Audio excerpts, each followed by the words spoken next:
La lithosphère continentale, c'est de la croûte continentale composée de granit et le manteau lithosphérique composé de péridotite, plus dense que le granit. Les deux sont séparés par le Moho. En dessous de la lithosphère continentale, séparée par la limite des 1300 degrés Celsius, on a l'asténosphère, composée de péridotite aussi, mais qui sont plus molles, plus ductiles, à cause de la chaleur.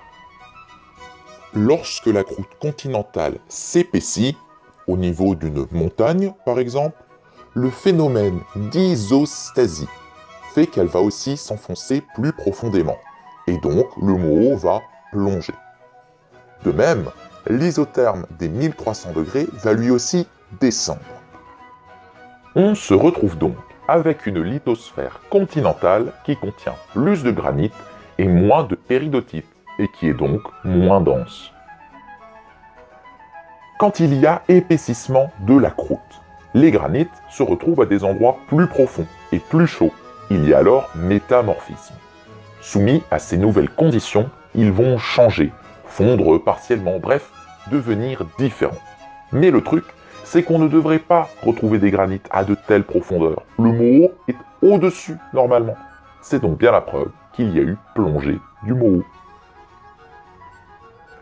Il y a 3 moyens d'épaissir la croûte continentale.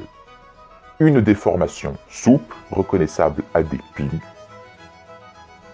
Une déformation cassante, quand la roche se casse, sous l'effet d'une compression, reconnaissable à ses failles inverses.